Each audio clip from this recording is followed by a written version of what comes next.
Today's Metro News television forecast is brought to you by Salango Law. Get results, not excuses. Hey, welcome in. Got you forecast on a Wednesday here. Meteorologist Joe Hansel. We recorded 0 rain in Charleston yesterday, a well-deserved break, and we'll still have that break out the door today. Be mindful of some patchy fog for the morning drive again. Tonight and into Thursday, rain will become likely again, and there will be a potential of some heavy and excessive rain. And then some daily chances for the end of the week and the weekend ahead of an approaching cold front as well. So tonight, including Charleston, points northwest. That's a marginal to slight risk of excessive rain. We may be well familiar with these at this point. That means isolated to widely scattered flash flooding is a possibility tonight, and then some isolated flash flooding extends east over some of the mountainous terrain in eastern panhandle Thursday into Thursday night. Fly saver forecast, it starts at home. Still some issues with heat for our friends to the south. Charlotte near 94 today, 97 on Thursday. From panhandle to panhandle, a chance to becoming likely chance of rain overnight. And into Thursday, likely dry during the day. Highs near 80. 70s in the high elevations today. Eastern panhandle, mid to upper 80s. Likely dry today. Warm across our northern and central areas. Highs mostly in the ranks of the 80s and dry today. To the south, we'll have highs ranging from 79 to the mid-80s. 86 in Huntington. Williamson near 87 for your high temp today. For our Charleston, Morgantown 7-day forecast, likely dry today, areas of fog in the morning.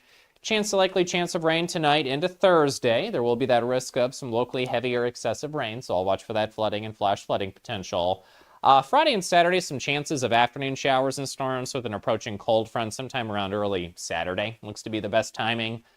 Sunday, Monday, Tuesday may be mostly favored to be dry. 80 on Sunday, near 83 by Tuesday. This is Ben Salango with Salango Law. Salango Law has earned a reputation for getting excellent results for our clients. With decades of experience handling thousands of cases, we know what it takes to deliver. Proudly voted best in the Valley for 3 consecutive years by readers of the Charleston Gazette-Mail, Salango Law is deeply committed to giving back by investing in our community. From supporting local programs to making our region a better place to live, Salango Law is proud to be your trusted legal and community partner. Check us out at salangolaw.com.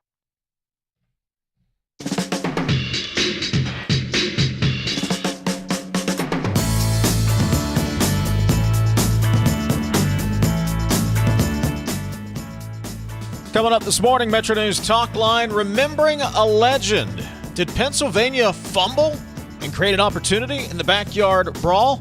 And it's all good in the neighborhood. It's Metro News Talkline. We're ready to go. Do not attempt to change the station. You are surrounded. We interrupt this program to bring you an emergency news bulletin. Repeat, this is an emergency bulletin. Keep your radio turned on. From the studios of WVRC Media and the Metro News Radio and Television Network, the voice of West Virginia, comes the most powerful show in West Virginia. This is Metro News Talkline with Dave Wilson and TJ Meadows. Check set lineup link. Activated Telos telephone. Switch network control from Charleston to Morgantown. Stand by. Cue Dave and TJ. You're on. Metro News Talkline is presented by Encova Insurance, encircling you with coverage to protect what you care about most. Visit Encova.com to learn more. Welcome inside the Encova Insurance Studios. Dave in Morgantown, TJ's in Charleston.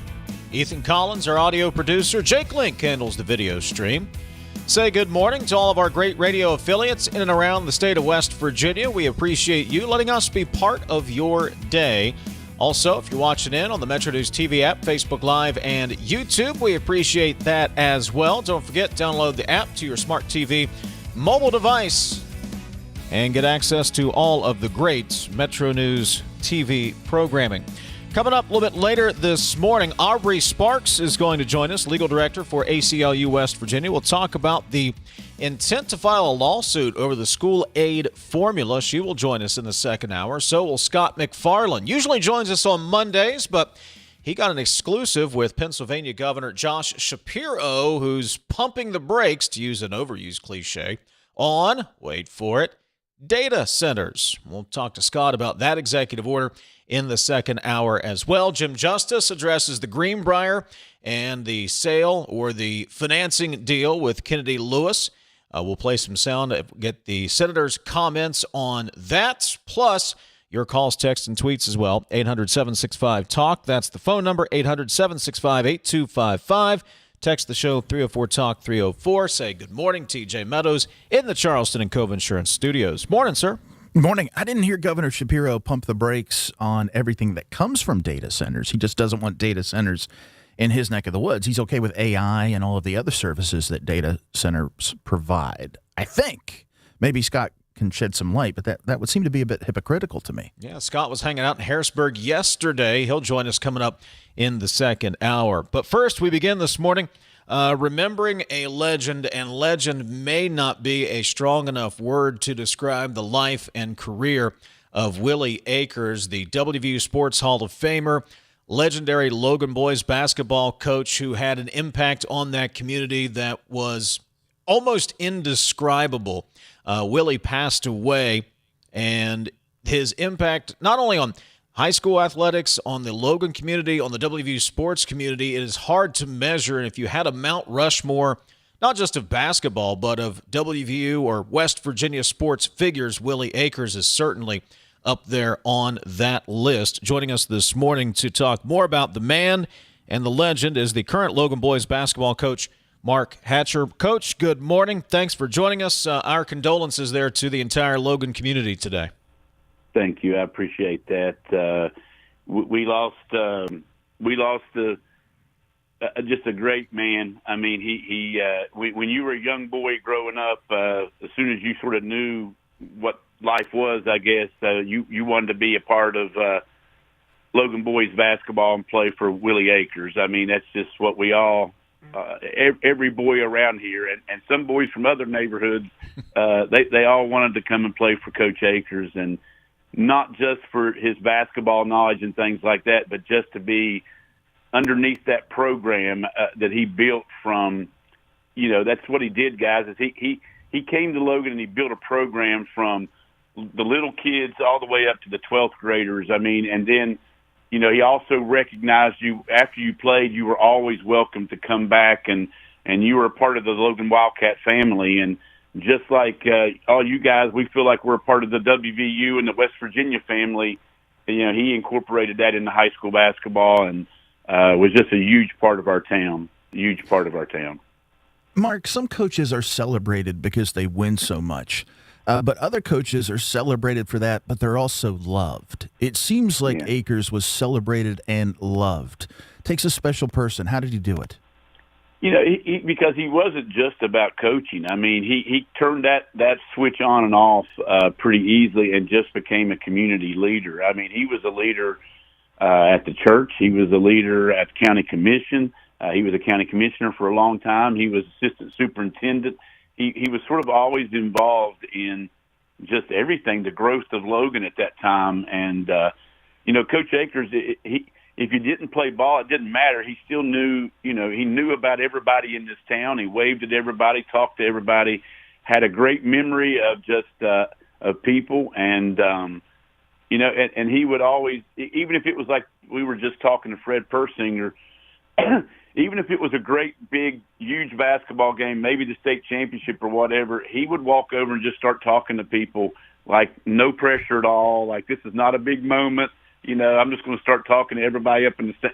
He was just like that. I mean, he was a guy that demanded respect, and when he walked in a room, you knew that room changed. 6'6", and the way he talked and the way he handled himself, guys, was just he was very humble, but he demanded respect, and I think that's again, he just started our program down here, and it was just a great thing. It really was. To be a part of it. Mark Hatcher is joining us, Logan Boys basketball coach, legendary Willie Akers, passing away at the age of 89. I was talking to Dave Allen this morning, our unofficial Logan ambassador here at Metro News, and he talked about game nights when Willie Akers and that program was at its height there in 77, 78, so those championship years. Can you describe, for somebody who did not experience that, what was a game night like when the Wildcats were taking the floor? But the JV games were sold out typically. I mean, if you didn't get here by 5 o'clock, you were not going to get seats. If there were big games, Logan Williamson, Logan Norfolk, Logan Woodrow Wilson, Huntington High, the Pony Express, and us. I mean, how many battles did we have through those years? The crowds were here. I mean, as a JV player at Logan High, you got to play in front of a couple thousand people every home game. It was an event. You know, our games at Logan, I don't think this is the way he made it. It was never just a game. It was the band doing things, the cheers, everything was organized and together. And much like a college atmosphere or NBA atmosphere today, that's how it was back in the 70s and 80s and the 60s here. I mean, it was just, you didn't go just for a basketball game. You went for an event. You went to be entertained. And he made sure that when you walked out there, you wanted to come back.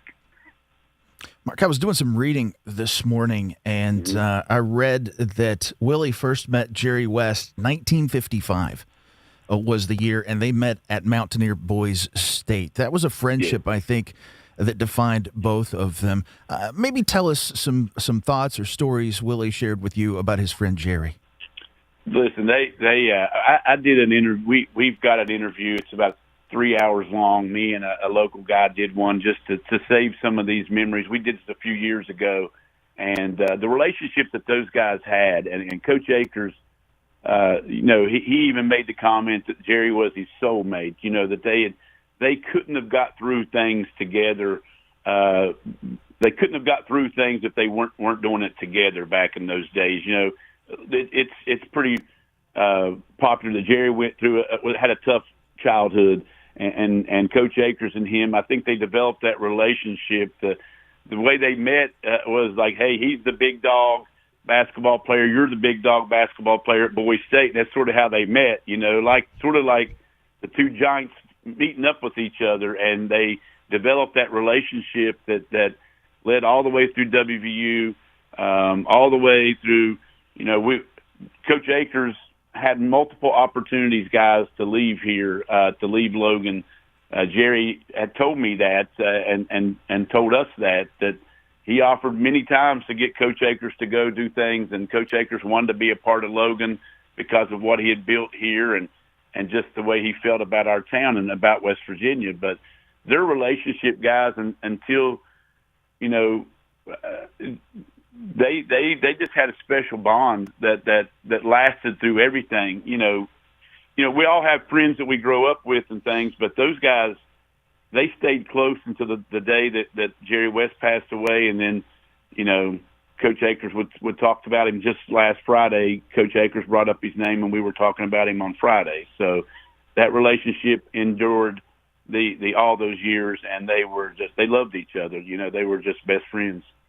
Mark Hatcher joining us, Logan Boys basketball coach, remembering Willie Akers, the WVU Sports Hall of Famer, legendary Logan Boys basketball coach, passing away at the age of 89.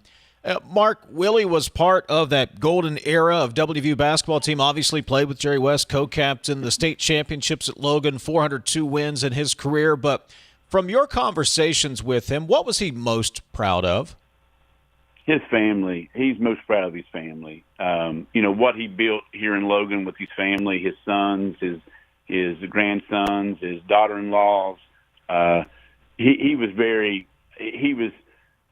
that's the thing that made him happy was that, and also to see that, like, Logan basketball and the way that he put in, the things that he put in. We call it the Logan way. You know, I know everybody has their ways that they do things. We have the way we do things and the way we're expected to act. And, you know, to see our coaches at our high school and our junior highs and things like that, or middle schools, still pass down those things that we were taught from him. I think that's what he was most proudest of was that the Logan family, his family, and the Logan family that he helped build has stayed through all these years, no matter if we're a AAA school, AA school, or what. He built something here, and I think that's the reason he didn't want to leave, is because he put so much time and effort into building this place and what we become. And it's one of those stories where the sports sort of brought the town, and we've always went together. It's something to be prideful for and just be happy with. But he really built something here, guys. And you know, his coaching, he always told me, he said, I made it simple, but we just practiced it a lot, which was running. And They would have 3-hour practices, and 2 hours of it was running fast breaks and running. And I mean, when I tell you that those were 2 hours of running, I'm garbage cans were at every corner of the field house, and if you had to throw up, you just threw up and you got back on the line. That was. So, and nobody ever said, "Coach, I don't think we should run today." That's not what you said to Coach Akers. End up running more, probably, I would imagine. Yeah, exactly. Talk to me about that accident in 2013.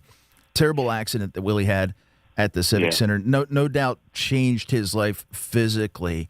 Yeah. But talk about how he lived after that. From what I've read and in talking with people, it was really a chance for him to shine and be thankful no matter what had happened for him. Would you echo that? Yes. He that was a very tough one. We didn't think he was going to make it at certain times. I mean, we were scared to death at that time, and to see the resilience that he had and the just passion to continue living every day. I mean, Coach Akers was not a guy that stayed at the house. I mean, everywhere you'd turn around, he was there, whether it was state basketball tournaments or weddings or just at a restaurant. You'd walk around, turn around a corner, and there he was. I mean, he made sure him and Linda, they kept busy. They kept the roads burning, and he just showed a resilience and a humbleness about Coach Akers. He never cared if the field house was named for him. He never cared about any of those things. All the recognition he used to get, he didn't really care about that stuff, guys. He cared about his family, and he cared about the state of West Virginia, WVU, those places. He wanted those places and still wants those places to have success, and I think that's how he lived every day. What's your favorite Coach Akers story? Well, so when I first got the job, he had met with, of course, I was a ball boy for him in the 70s. So at 6, 7 years old, me and his sons are like brothers. We were raised a lot together. So when I got the Logan job, he looked at me and he said, Hatch, that's what he called me. He's like, Hatch, just remember, there's nobody bigger than Logan basketball. Not me, not you, not any player that you're ever going to coach is bigger than Logan basketball. Well, he would say that to me all the time. Anytime we had a problem or anytime something came up or, anytime there was something negative impacting the program, he would always bring that up with me. And, I just want to say that, he said that all the time, but really, guys, he was the program. And, he was Logan basketball. Mark Hatcher, Logan Boys basketball coach. Mark, we appreciate you coming on, sharing some memories this morning. Again, our condolences to everyone there in the Wildcat community. Thank you, guys. Appreciate you. Absolutely. Logan Boys basketball coach Mark Hatcher, again, remembering Willie Akers, passing away at the age of 89. This is Talkline on Metro News. We're back in a moment. They say you can't take the lottery with you. But now you can play anywhere, anytime with iPlay, the West Virginia Lottery's official app. From Cooper's Rock to the Greenbrier River, from the bleachers to your living room, iPlay goes where you do. Safe, simple, and always West Virginia proud. Play anywhere, anytime. Download iPlay today. iPlay, the fun, secure way to play, wherever life takes you. 18 plus to play. Play responsibly. Are you ready to reach the finish line of retirement? At the Stike team at Wealth Enhancement Group, we provide comprehensive guidance for retirement planning in West Virginia. With years of experience, we'll draft a plan tailored for your unique goals. Whether you're just starting or nearing retirement, we make the process as simple as possible, easy, and stress-free. Visit wealthenhancement.com/Stike to set up a complimentary consultation and get started on your plan today. Let's work toward your dream retirement together. You're listening to Talkline on Metro News, the voice of West Virginia.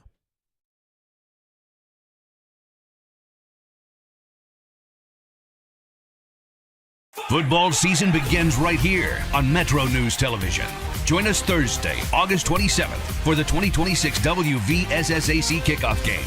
Presented by the Army National Guard. The Cameron Dragons battle the Clay Battelle Seabees live from Blacksville. Don't miss the first kickoff of the new season, the 2026 WVSSAC kickoff game. Thursday, August 27th at 7 p.m. Pre-game coverage starts at 6:30 p.m. Powered by GoMart. Only on Metro News Television. I think many people have a misconception that all that we do is infertility care, and that's not the case. Reproductive health matters whether or not you're trying to conceive. So we can be dealing with endometriosis, ovulation dysfunction, PCOS. You're getting linked up with all the specialties that you need to optimize your care. And being an advocate for your reproductive health is important. The most rewarding times that I have is when I'm empowering people to take control of their health. The best selection of WVU apparel is at Daniel's Men's Store. Exclusive designs you won't find anywhere else. Stylish, sophisticated, and unmistakably mountaineer. Shop in store or online at danielsofmorgantown.com. It's our 23rd anniversary, and to celebrate, we're having a huge anniversary sale all month long on all Toyota trucks and pre-owned vehicles. We've discounted over 100 pre-owned vehicles this month, most of which are local one-owner trades. Great deals on all our Toyota trucks, and with over 90 in stock, now is the time to get yours. From our family to yours, we want to thank you for all the support over 23 years. Dan Cava, Toyota World in Fairmont. Shop the world. You own a boat because you love spending time on the water. Choose the outboard that allows you to make the most of it. Honda Marine's legendary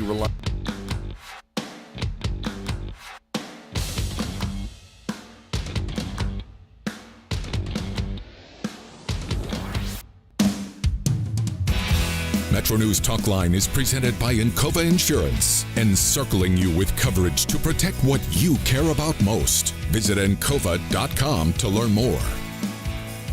304 Talk 304 is the text line, 800-765-8255, the phone number. Senator Justice was asked about the Greenbrier and the finalization of the deal with Kennedy Lewis. We'll play you some of that sound coming up in a couple of minutes. Also, friend of the show, Robert Bolton, Fairmont State University political science professor, going to stop by. We recently spoke, I guess it was just a couple days ago, to Supreme Court Chief Justice Haley Bunn. She highlighted the need for more attorneys in West Virginia, believe it or not. And, well, Robert says, maybe not. We'll get his take coming up in just a little bit. Listening to that conversation there with Mark Hatcher, the Logan Boys basketball coach, you could hear the respect and admiration in his voice for Willie Akers. I didn't know Willie personally. He was his day was a little bit ahead of mine, but certainly I knew of him and his accomplishments and his significance to high school athletics here in West Virginia. Just about every community has their version of a Willie Akers who has that type of impact on young men and young women, for that matter, growing up and playing varsity sports. And if you ever ask me why I'm so passionate about high school athletics, or I get a little bit irritated when people try to downplay or almost degrade the importance, it's just high school sports, what's the big deal? Did you hear the respect and admiration Mark Hatcher had for Willie Akers? Willie Akers had an impact on thousands of young men's lives, probably that he never knew. Yeah. And it was high school sports, and that's the importance of high school athletics. It's not NIL, transfer, move from one school to go over here to play, go to that school to play. It's about learning life lessons from men like Willie Akers. And we could use a whole lot more of those life lessons in the current state of our society, if you ask me. He was a legend on and off the court. Again, we've got communities all over the state that have their versions, but he was bigger than life, larger than life. When he walked into the Civic Center, you knew it. And he'll be greatly missed among the athletic community and the entire community, not just in Logan, but across the state of West Virginia. The great ones always have a head fake.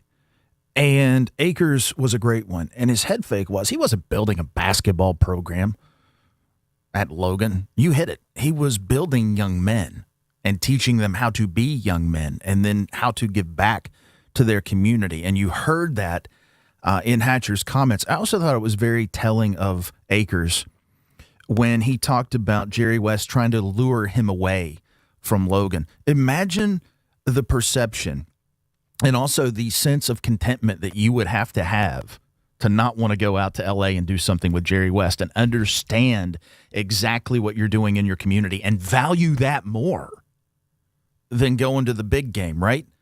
That's an incredible discipline that a lot of people just don't have. And you talk about serving others and being a servant leader and putting others ahead of your own interests. Man, what a testimony.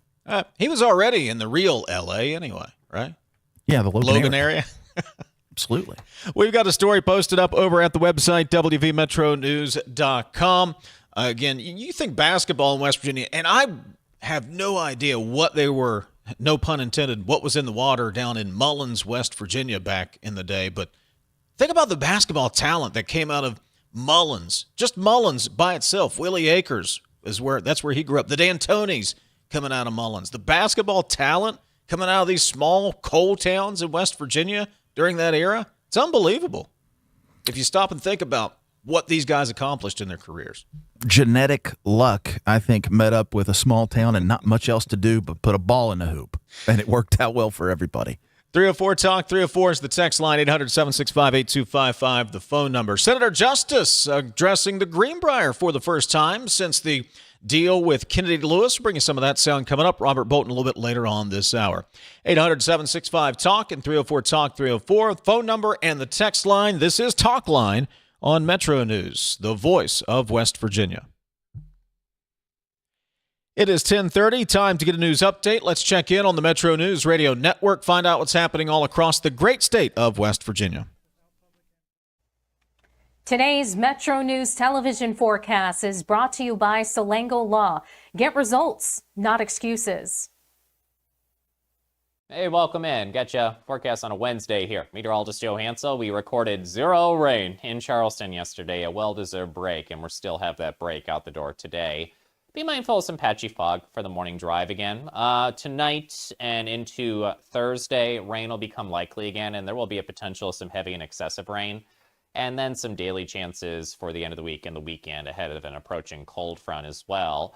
So tonight, including Charleston, points northwest. That's a marginal to slight risk of excessive rain. We may be well familiar with these at this point.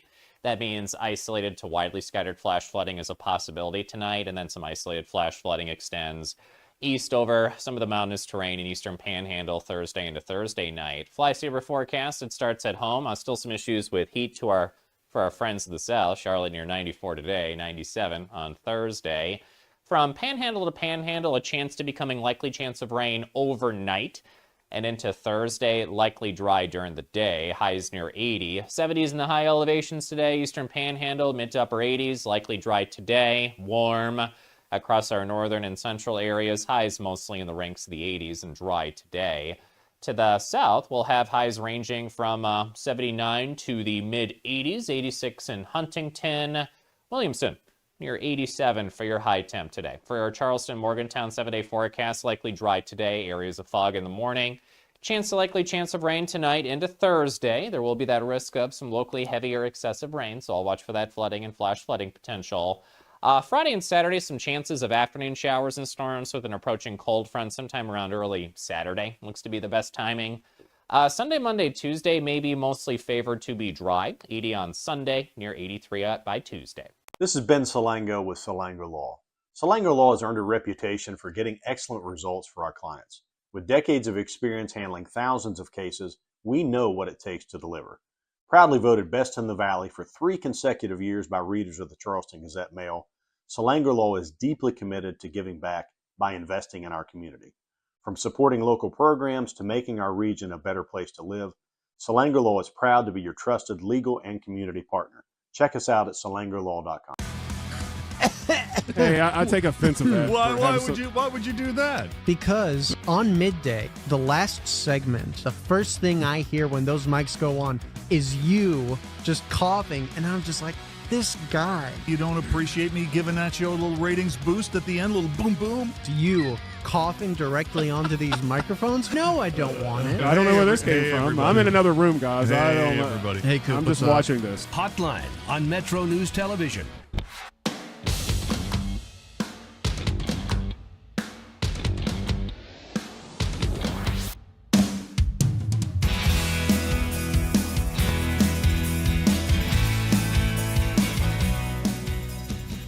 Fairmont State University's Robert Bolton going to join us a couple of minutes from now.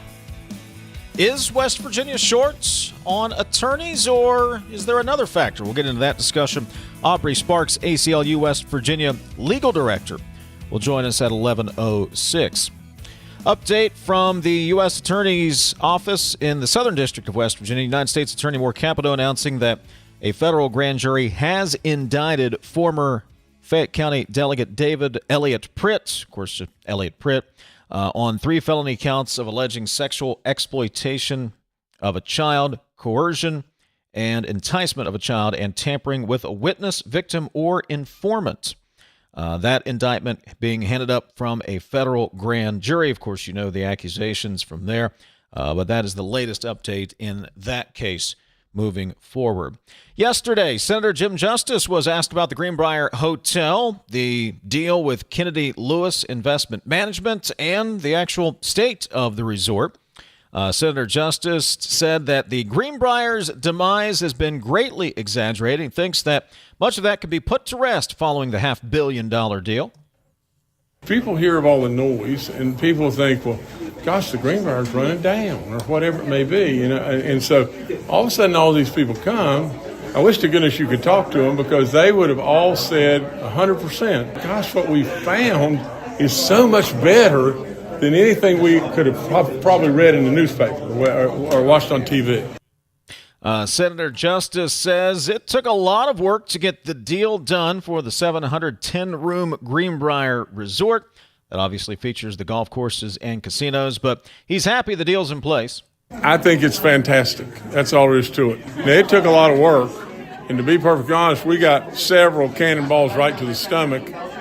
They probably, in my opinion, weren't very fair, but really and truly, it is a great day for West Virginia. That's all there is to it. The deal that was announced on Friday is a $500 million deal with Kennedy Lewis, which assumes 51% control of the resort. The Justice family of businesses will retain 49%, and the senator says the hotel's next chapter can include some upgrades.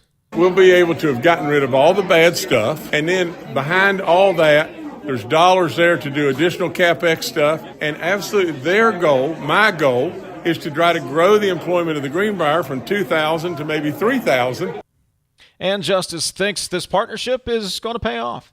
We took some bad cannonballs and everything, and I, of all, but the Kennedy Lewis people with me arm in arm, we had to stand strong, really strong, that we weren't going to let this go to somebody's hands that could actually make it back up. You know, we didn't want that. And as you might imagine, he was pleased that the hotel and resort did not end up with Omni Hotels. I broke my neck in the very beginning to try to save the employees there, and I'll stand right with them till the cows come home. And I broke my neck in every way you can break it to make sure that didn't happen now. Senator Jim Justice, he was at West Virginia State yesterday, asked about the Greenbrier Resort, the refinancing deal, and the future of that resort. I think he said what he needed to say there, TJ. He said all of the right things. And you look at this in its totality from the time Jim Justice and his family businesses bought the resort, where it was at that time, where it is now. You got to give him credit. He rescued it when he bought it, and the move here is probably best case scenario for him, for his family businesses, and honestly, it may end up being the best case scenario for the future of the Greenbrier Resort to continue being that icon that we cherish here in West Virginia. I've never subscribed to Donald Trump's philosophy on the art of the deal. I believe you can find a deal where everyone wins. Each counterparty takes something away and finds value. I don't think a deal has to be one person wins and one person loses. That's how I see this. Look, Justice exposed himself to leverage, plain and simple. Did that probably, in my estimation, because of the issues with his coal assets when he bought them back from that Russian company, needed capital, said they weren't being run correctly, needed to retool, went deep, exposed himself to leverage.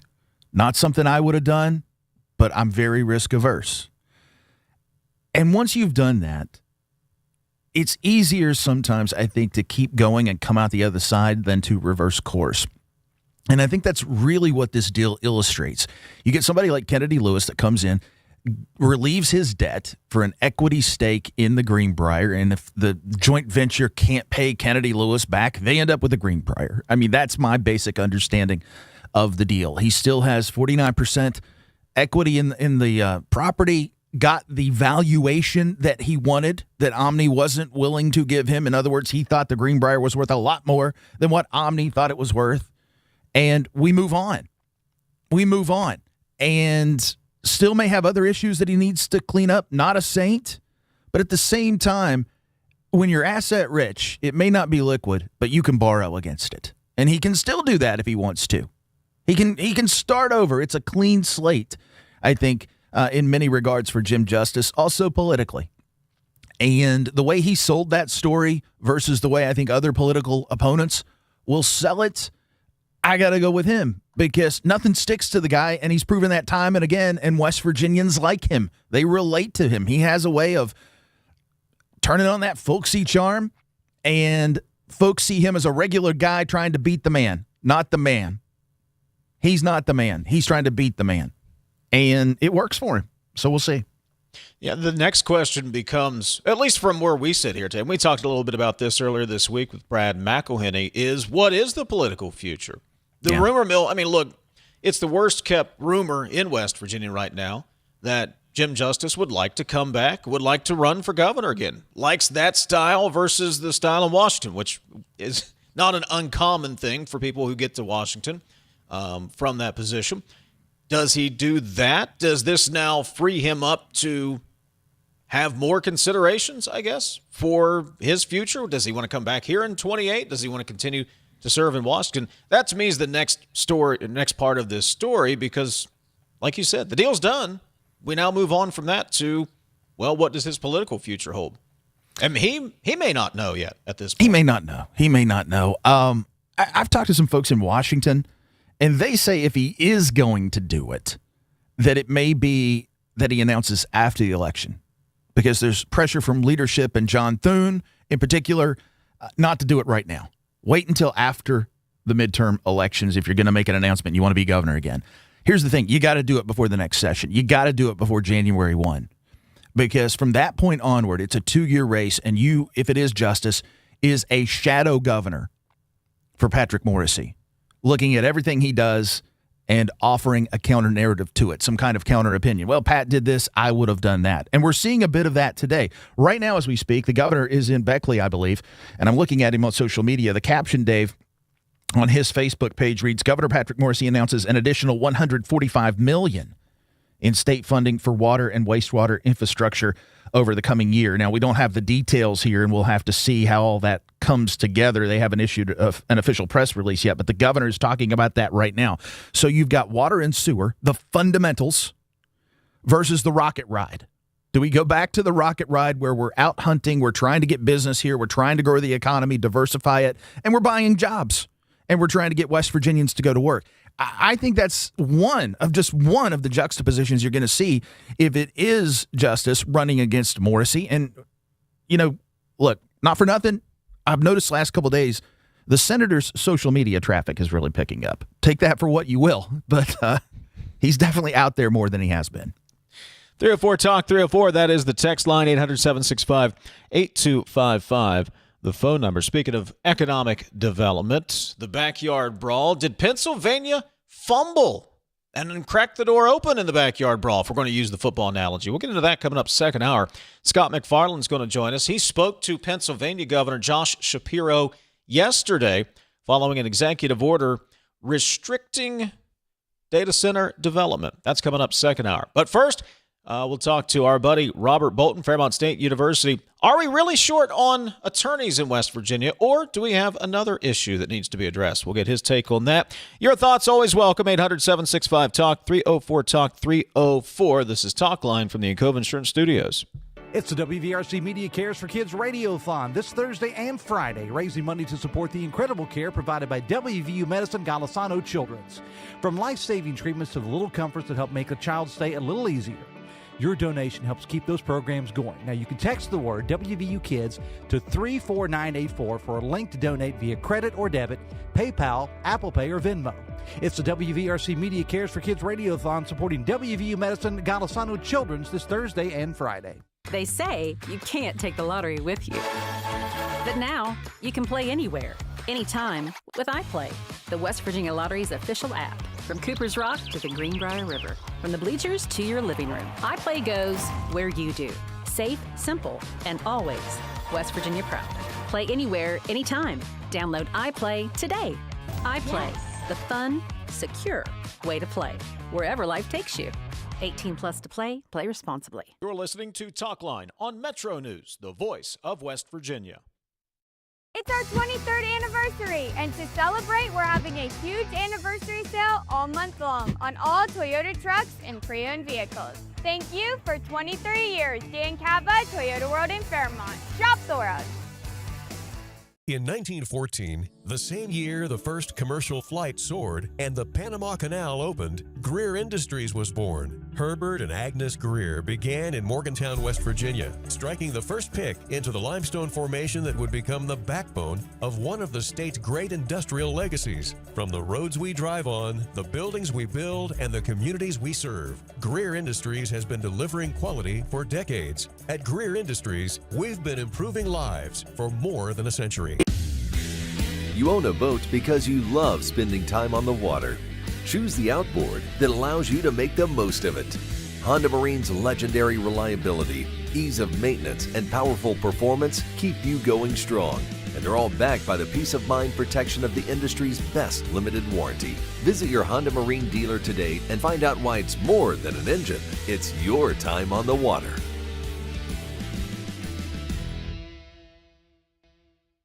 At Daniel's Men's Store, exceptional style begins with a curated selection and finishes with a flawless fit.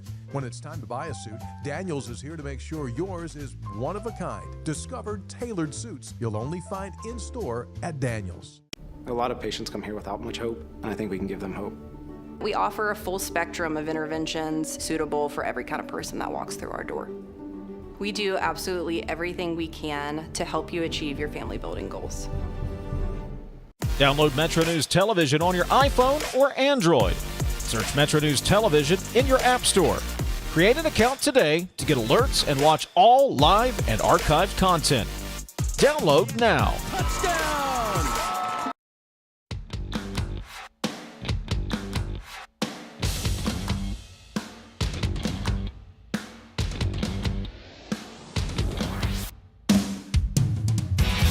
Metro News Talkline is presented by Encova Insurance, encircling you with coverage to protect what you care about most. Visit Encova.com to learn more.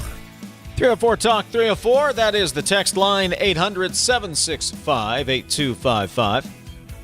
800-765-TALK. That is the phone number. We've got to talk to Aubrey Sparks, Legal Director, ACLU West Virginia, coming up top of the hour.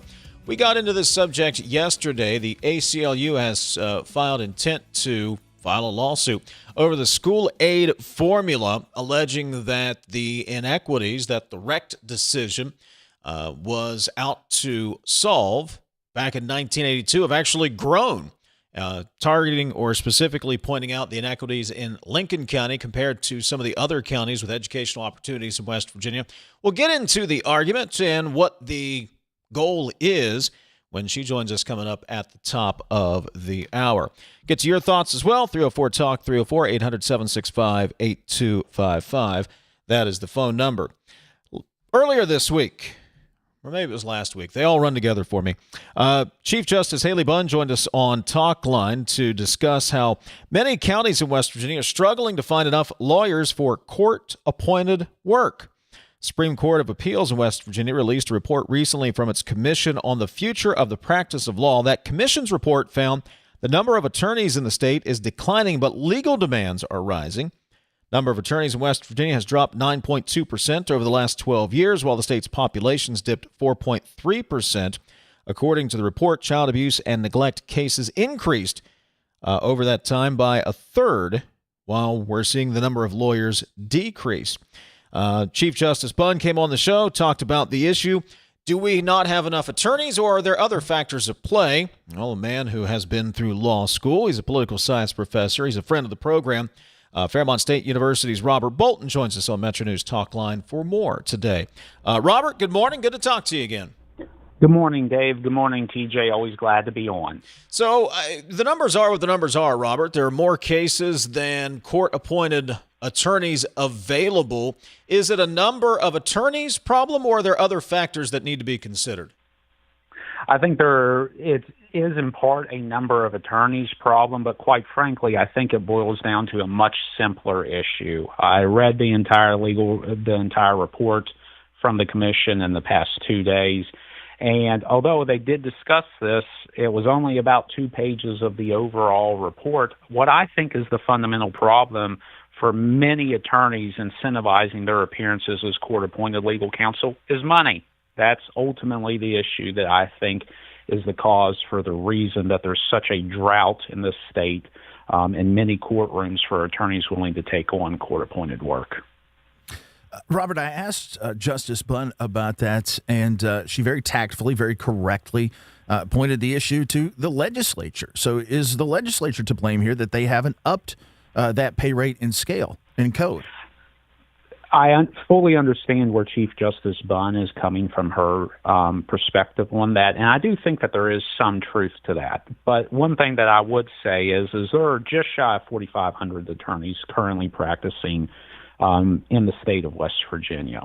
The last time that we had a pay rate increase was in 2019, where it made court attorneys' fees for court-appointed work $60 for out-of-court work and $80 for in-court work. That was due to an action by the state legislature, but prior to that, the most recent increase of attorneys' fees was in the early 90s. We went nearly 30 years where there was not any type of cost of living adjustment for attorneys practicing in the state. And the only reason why in 2019 there was an increase was due to a class action lawsuit filed. And then in the early 90s when there was an increase, it was due to a court order from the West Virginia Supreme Court saying that you are getting to the point where criminal defendants are suffering from an ineffective assistance of counsel claim under the Sixth Amendment because their attorneys are not being adequately paid. One thing I will say is yes, the legislature is the one that, as a practical matter, should be doing this. I think one of the key solutions would be doing some type of cost of living adjustment tacked to inflation, maybe every year to 2 years. But also, quite frankly, I do think there are other parties who are to blame on this. Every year or 2 years, you will see circuit judges go down to the legislature with their hat in hand saying, oh, we're not making enough. Our state judiciary is one of the most poorly compensated in the country. Mind you, they're still being paid well over $100,000 a year. They have they have a law clerk, a secretary, a generous pension, medical insurance, pretty much unlimited free legal research resources for them, and a plethora of other benefits. And I hear them talking a lot about, oh, we're not being paid enough, but they aren't really giving much attention at all to the court-appointed attorneys. Maybe they'll throw in a line and say, you should also probably consider giving the court-appointed attorneys a pay increase, but I don't see any substantial lobbying. So when I hear circuit judges complaining, oh, there isn't enough pay, there aren't enough attorneys practicing in our courtrooms, it seems a little disingenuous when they aren't taking note of the primary motivation for why attorneys are not appearing. Robert Bolton joining us, Fairmont State University professor.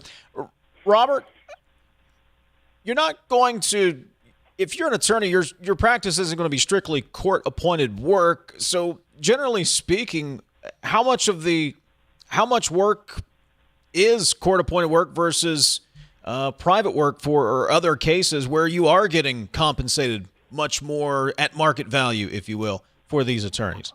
Well, Dave, I will tell you, actually, I do know quite a few attorneys where their entire legal practice is serving either in abuse and neglect cases or in court-appointed criminal cases. In my home community of Taylor County, I believe that there are 4 attorneys, the report said, that are currently in private practice. Well, one of those is including myself, and I've never taken on court-appointed cases. One of the other attorneys, I believe, is sort of semi-retired. And then the other 2 attorneys who are practicing in Taylor County, if it's the 2 that I suspect it is, they are both working pretty much full-time on abuse and neglect in court-appointed cases.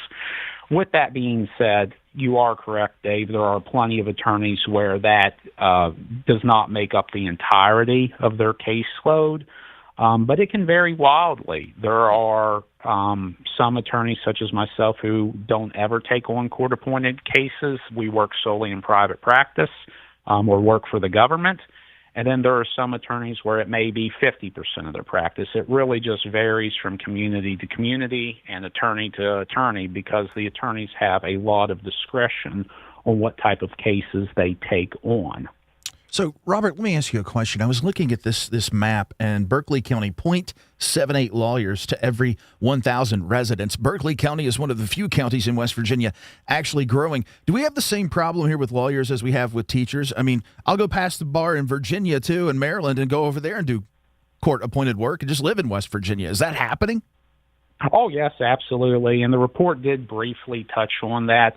It was notable that there were a few counties in particular, Berkeley, Jefferson, Wood, Monongalia, and then I believe Kanawha County was one other where you did have some out-of-state, or you had attorneys who are practicing out-of-state. Kanawha, I think, is a little bit unusual because that's the state capital. But the others, notably Wood County, some of the others are either bordering Ohio, they're very close to D.C. or Pennsylvania. So I am sure that there are attorneys who are residing in West Virginia because of the lower cost of living, but say I can make more money if I'm practicing in, say, the Allegheny County area up in Pittsburgh and then commuting back into West Virginia. I have no doubt that that is occurring. Attorney, Fairmont State University, Professor Robert Bolton. Robert, we appreciate the insights today. Thank you. Hey, no problem. Always glad to be on, gentlemen. Thank you. Absolutely. Take a break. Wrap up hour number 1. This is Talkline from the Encova Insurance Studios. Right now, America is hungry for energy, more power, more reliability, and more security. So here's a question worth asking. Why not coal? And why not now? West Virginia sits on one of the most abundant energy resources in the world. Generations of miners, proven infrastructure, and coal-fired power plants already delivering dependable, around-the-clock electricity. At a time when demand is surging and reliability matters more than ever, coal isn't a question mark, it's a solution. Today, there's robust support in West Virginia and Washington to strengthen American energy independence using the resources we already have. So again, we ask, why not coal? And why not now? Because when it comes to powering our homes, our hospitals, our economy, and new opportunities, West Virginia Coal is ready. A message from the Friends of Coal, powering America today and tomorrow. Picture a community where every space tells a story. Those are the communities we're designing at ZL Milne Architects and Engineers. With a blend of creativity and technical expertise, we design spaces that inspire, innovate, and ignite change. From cutting-edge educational facilities to community-centric gathering spaces, we're committed to improving lives through design. Let us help you shape a brighter future for generations to come. Because at ZL Milne, it's more than architecture. It's about building your legacy. You're listening to Talkline on Metro News, the voice of West Virginia. The best selection of WVU apparel is at Daniel's Men's Store. Exclusive designs you won't find anywhere else. Stylish, sophisticated, and unmistakably mountaineer. Shop in store or online at danielsofmorgantown.com. I think many people have a misconception that all that we do is infertility care, and that's not the case. Reproductive health matters whether or not you're trying to conceive. So we can be dealing with endometriosis, ovulation dysfunction, PCOS. You're getting linked up with all the specialties that you need to optimize your care. And being an advocate for your reproductive health is important. The most rewarding times that I have is when I'm empowering people to take control of their health.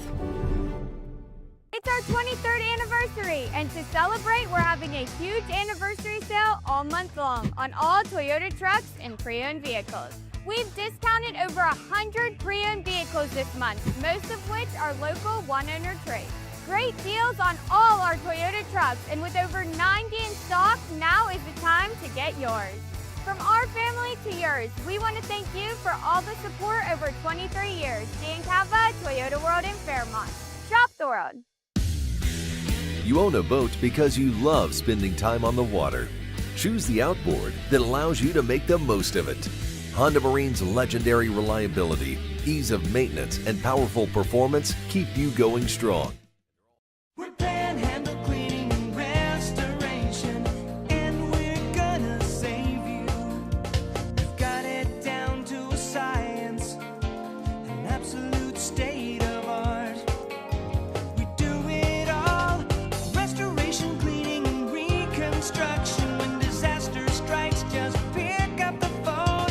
We're Panhandle Cleaning and Restoration, and we're gonna save you.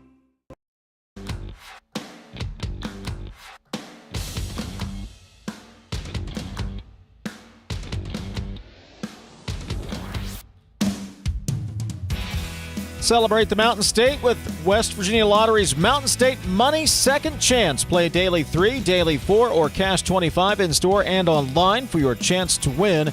40 winners will each take home $500. Visit WVLottery.com for details. 18 plus to play. Please play responsibly. Hour number 2 coming up in 6 minutes. This is Talkline on Metro News, the voice of West Virginia.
Today's Metro News television forecast is brought to you by Salango Law.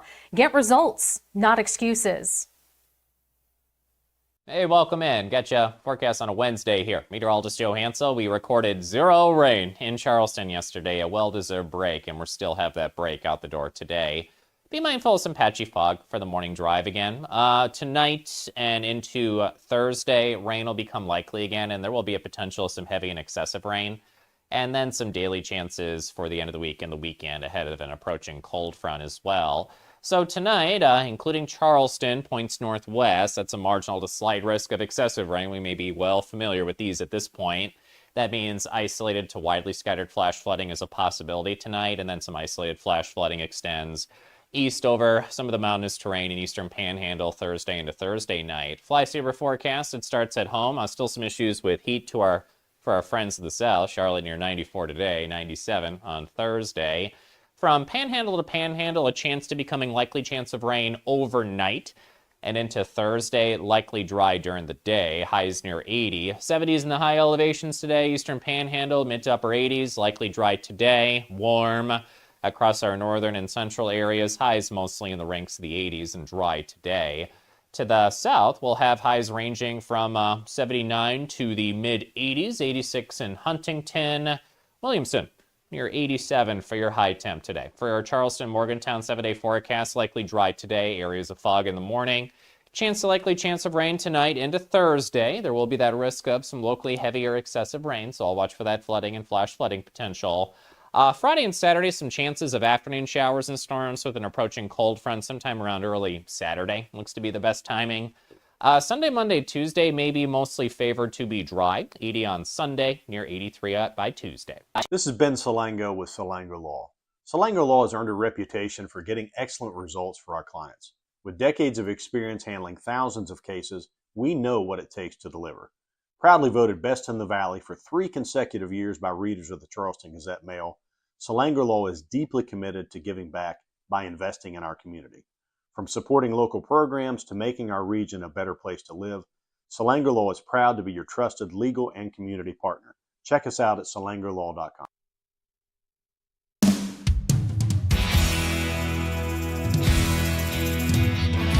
MetroNews Talkline is presented by Encova Insurance, encircling you with coverage to protect what you care about most. Visit Encova.com to learn more. Second hour of MetroNews Talkline. Welcome inside the Encova Insurance Studios. Dave in Morgantown, TJ in Charleston. Jake Link, our video producer. Ethan Collins handles the audio side of things. 800-765-TALK, 800-765-8255. That is the phone number. You can text the show, 304-TALK-304.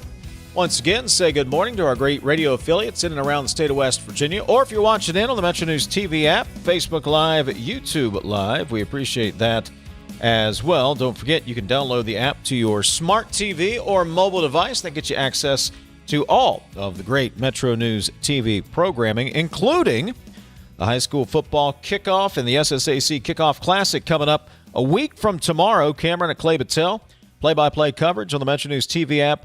1 week from tomorrow.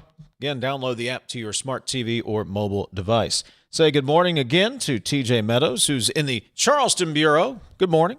Good morning, sir. It's great to be here. And 304-TALK-304, the text line, 800-765-TALK, the phone number. Yesterday, we talked about this story. The ACLU West Virginia has sent notice to state officials, including House Speaker Roger Hanshaw, State Senate President Randy Smith, Auditor Mark Hunt, Tax Commissioner Matthew Irby, Treasurer Larry Pack, the State Department of Education, the State Board of Education, and the State School Building Authority that it intends to file a lawsuit on behalf of a class of Lincoln County students alleging persistent underfunding of public schools, violating the thorough and efficient education guarantee in the equal protection provisions of the state constitution. For more this morning, we turn to ACLU West Virginia Legal Director Aubrey Sparks, who joins us on Metro News Talkline. Aubrey, good morning, and thanks for joining us. Hey, thank you so much for having me. Absolutely. So that was the Cliff Notes version of the lawsuit, but what's the goal here? Well, I think the goal is to make sure that Lincoln County students get the education that the Constitution entitles them to. Now, if we look at what the sort of unconstitutional symptom is, the symptom that is unconstitutional is the underfunded school. And then you ask, well, how do we get here? What's the process? The process that led us to that is the school funding formula. And so the same ways that we saw the school funding formula create unconstitutionally deficient schools in the 70s and 80s when there was a first round of litigation about this, we're seeing the same thing today. So we think that in order for Lincoln County to be funded the way it needs to be funded, it would require changes to the school funding formula. Are you stepping in because you have seen, as the rest of us have, over the past couple of sessions, there seems to be no traction on this issue in the legislature? Session after session comes and then goes sine die, and we don't see anything resolved around the funding formula. So did you feel like this was your last remedy? Yeah, I mean, it's really heartbreaking. I know that when we talk about public policy, it makes sense that people debate how we spend money, whether we're spending money responsibly. Those conversations are good and important. But I mean, there's no group that is more blameless, no more inherently good than our kids. And I think that there's nothing more valuable than making sure they're getting an education, in an ideal world, a great education, but at the very least, an education that meets the bare minimum standard required by our Constitution. And so I think that it's a really sad state of affairs when instead of doing that willingly and making sure we're meeting that obligation, when it gets to the point where it appears the legislature may be needed to be forced to do it instead of doing it willingly. Aubrey Sparks is joining us, ACLU West Virginia Legal Director. The school funding formula was a product of the REC decision trying to equitably distribute state dollars to county school systems. So where did it go off the rails? So the school funding formula actually predated RECT, and then it got updated some post-RECT. And so there's been a lot of changes since then. I think that there's a couple ways it went off the rails. The first is pre-RECT, the school funding formula weighted students receiving special education services more heavily. So when you calculated how many students there were in a county for purposes of assigning teachers, assigning teacher salaries, staff, things like that, each student receiving special education services counted 3 times in that number. And so it meant that counties were receiving more money when they were educating more students with special needs. That's no longer the case. And so one big issue that we see is the underfunding of special education services, which then takes money away from the general education services that a county is trying to operate. The second is that it just simply hasn't kept up with costs. I think that we hear a lot about the fact that politicians will brag about how much we pay towards our public education, but there's a lot that's missing in that data point. One is that I think that when we ultimately file and litigate this suit, we'll see that the amount that the state is reporting that it's paying towards public education is artificially inflated, and that it's lower than the actual number that's going to counties and to students. But second, if you have a county that pays $100 per pupil and a county that pays $1 per pupil, and then you point and say, well, we pay an average of $50 per pupil, that's really good. That's missing the real picture, which is that some counties are really deficient. And so that's what's happening here in West Virginia today. You have some counties where the per pupil spending is twice that of other counties. And so when you look at that average, it's not really reflecting the reality of the counties who don't have the tax base to supplement the state aid that they're getting, which is just insufficient to run public schools. How do you reconcile the constitutional issues with the economic issues? West Virginia is a poor state. Some counties do much better than others. You talk about equal protection under the Constitution, which I think everyone has and shares as a goal. Is there an avenue here that you would advocate for counties that do better? They should get less money and not depend on the state. That way, other counties that don't have as good of an economy get more from the state. Is that an equitable solution that's also constitutional? Well, I think that it's sort of 2 separate questions, because the first is that regardless of whether or not it's equitable, everyone needs to be meeting the bare minimum standard, right? And that's not happening here. So the question of what's equitable is sort of built on top of that. And so baseline, we need to make sure that every county, and in this lawsuit, we're saying Lincoln County specifically, that Lincoln County and other counties are entitled to the funding that lets them operate schools in the way that's required by our Constitution. Now, if we had all of our school systems running so that they were or as good as is required by the Constitution. Then I think the secondary question about, well, how much difference between counties is acceptable between a county that can, levy its tax base more versus a county that can't. And I think that the Constitution does place a limit on that, but they're sort of intertwined because that question of how much difference is too much difference is so much more stark when you're talking about one system that's spending a lot and one system that can't even make ends meet. Talking to Aubrey Sparks, ACLU West Virginia Legal Director. ACLU filing a notice just this week that it intends to file the lawsuit on behalf of Lincoln County students. Is there a floor that's not being met here, in your opinion? I mean, the state legislature say, hey, according to the formula, we have fully funded Lincoln County and every other county in West Virginia. But is there a floor here that's not being met specifically in Lincoln County? Oh, absolutely. And, they said the same thing when it was declared unconstitutional before. They said, well, we're fully funding it. And that was just simply not the case. And so in Lincoln County and truly across the state, you see so many examples of students not meeting Bayer level proficiency goals. You see students in dilapidated buildings. I think Lincoln County is a great example because they had a school that was condemned because of structural issues, and then students ended up having to be educated in their Board of Education building and, environment that was absolutely not what you imagine when you picture, an elementary school setting. We see limits on staffing. You've heard so much about the staff shortages and the teacher shortages. That's certainly an issue in Lincoln County. And in many counties, you don't just see teacher shortages, but you also see teachers who are not certified to teach the classes that they are teaching because it's so hard to get teachers in those roles. And I know I mentioned earlier special education. That's an area that we are certainly underfunding, compared to other states and by almost any measure in terms of what it costs to provide those services. And so counties are put in an impossible position of trying to generate money out of thin air to pay for the school system that the state ultimately carries the obligation to make sure we provide. There is much debate about the Hope Scholarship. Do you see that as part of the issue here? Is funding that squarely in your mind affecting West Virginia's ability to provide an efficient and thorough education? Well, I think to your question earlier about what we're capable of funding, I mean, if the state looks at its books and finds the money and says we can offer the Hope Scholarship and we can meet our constitutional obligations to public students and make sure our public schools are funded, that would be one situation. But we're not talking about a little bit of a shortfall here. I mean, we have so many school systems that have been underfunded for so long, and it's just a real systemic problem. And so while the Hope Scholarship may be part of the issue, I think that if we act like it's the whole issue, we're really missing the point because it is like a systemic history of underfunding as opposed to just one single problem.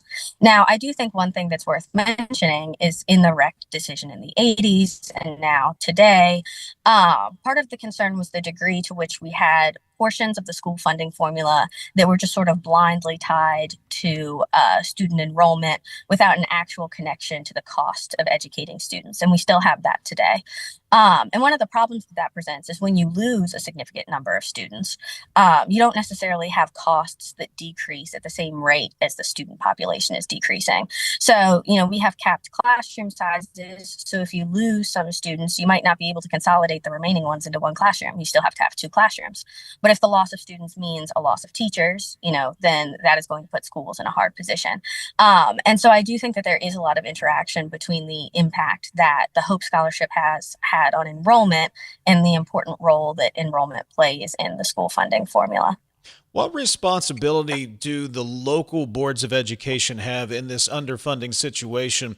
Because, for example, Lincoln County voters rejected a construction levy to replace the elementary school you were talking about. They didn't want to see it consolidated. So what role does the local boards of education play in this? Yeah. Well, I think one thought on the school specifically is that before the school was condemned, the county had repeatedly asked the state for money to make sure that it could be repaired. And that money wasn't given until it got to the point about being condemned ultimately. And so I do think that it is sort of a chicken and the egg problem of who could have stepped in when. But part of the current school funding formula is the state calculates what they expect each county to be able to pay based on their tax revenue. So based on, the value of the property in that county, what do we expect them to be able to put towards their public schools? And Lincoln County is a great example because the amount that Lincoln County is actually paying towards its public schools in local expense is far, far higher than the amount that the state calculated that it would be able to. And so we see these counties that are really bleeding themselves dry to try and fund their school system. And so by the state's own metric of what the counties are able to contribute, they're already contributing far more. And I think that really speaks to part of the problem here, because what's functionally happening is the state is calculating the cost of operating school systems so low and then giving counties so little money towards operating their school systems that it's left to counties to make up that difference. So that's why a county like Lincoln County would be paying far more than they're expected to, because they need to in order to provide the services. Now, counties that have a larger tax base that are able to get more money from local revenue, they're able to fully fund their systems, sometimes to not just, a mediocre standard, but to a really high standard. They're able to fund good school systems. But that's exactly the problem that was declared unconstitutional and wrecked. This difference in quality of school system based exclusively on a county's ability to fund it locally. And the underfunding of schools on the state level has put us in that same position again. Do you believe that this lawsuit has the potential to open up questions and policy debates that are politically unpopular and the legislature does not want to have? We talk about, why do we have 55 county school systems, let alone why do we have 55 counties? The world has changed. West Virginia has changed dramatically. And sometimes it feels like we're talking about symptoms instead of addressing problems. Do you see this suit as a means to address some of these questions that, for whatever reason, our leaders politically just will not tackle? Well, I think that one thing that I hope that this suit draws attention to is there often is this idea that says, well, the state is funding education well. Look, when you compare us to other states, we're funding it well. I think that a couple things that will be important to take away from it. One, like I said, is that it appears that that amount that we're spending on education is actually likely artificially inflated and we are spending less. The second, I think, is the degree to which the funding for those schools, when you look at that total number, how much of it is coming from the state versus how much of it is coming from local sources and the federal government through, largely Title I schools. And the answer that we'll see is that the state is not providing much funding at all. And I think that because we have that disconnect between the actual amount of funding that is paid for by the state and that total number that the state brags about, it's really easy to malign local school districts and say, well, we're giving you enough money. Why can't you operate the schools that you're meant to? Why aren't you doing it like you're supposed to? When the real, dollars and cents that they're getting is much less than that number. And again, I know I mentioned, that it's averaged out. And so that's particularly stark in some counties where there's a big difference. And so I think that, shedding light on some of those data points and making it clear that this average per pupil spending that we see sort of touted throughout the state, that's not actually the amount per pupil that a lot of counties are getting, that will be an important first step, because a lot of times I do think that it's counties who bear the brunt of being blamed as if they're mishandling money or as if, they're not making good use of resources, when really those are resources that aren't coming in through the door in the first place. Aubrey Sparks, ACLU West Virginia Legal Director, ACLU, notifying a lot of defendants in this case that they'll be filing that lawsuit on behalf of Lincoln County students. Aubrey, interested to see where this goes. Thank you so much for the time today. Thank you for having me on. I appreciate it. Absolutely. 304-TALK, 304, the text line, 800-765-TALK, the phone number. Back in a moment. We are there for you, to care for you at the health plan. We are here for you. It's good to have options for your family or employees. Rooted in your community since 1979, the health plan is your trusted partner. Get flexible coverage, exceptional support, and competitive rates. The health plan, we are here for you. It's the WVRC Media Cares for Kids Radiothon this Thursday and Friday, raising money to support the incredible care provided by WVU Medicine Golisano Children's. From life-saving treatments to the little comforts that help make a child's stay a little easier. Your donation helps keep those programs going. Now, you can text the word WVU Kids to 34984 for a link to donate via credit or debit, PayPal, Apple Pay, or Venmo. It's the WVRC Media Cares for Kids Radiothon supporting WVU Medicine Golisano Children's this Thursday and Friday. You're listening to Talkline on Metro News, the voice of West Virginia. Football season begins right here on Metro News Television. Join us Thursday, August 27th for the 2026 WVSSAC kickoff game. Presented by the Army National Guard. The Cameron Dragons battle the Clay Battelle Seabees live from Blacksville. Don't miss the first kickoff of the new season. The 2026 WVSSAC kickoff game. Thursday, August 27th at 7 p.m. Pre-game coverage starts at 6:30 p.m. Powered by GoMart. Only on Metro News Television.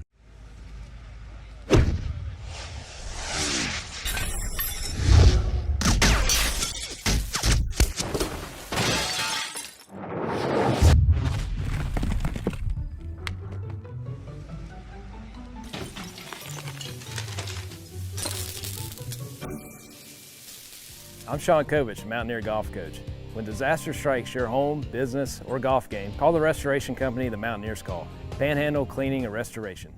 A lot of patients come here without much hope, and I think we can give them hope. We offer a full spectrum of interventions suitable for every kind of person that walks through our door. We do absolutely everything we can to help you achieve your family building goals. You own a boat because you love spending time on the water.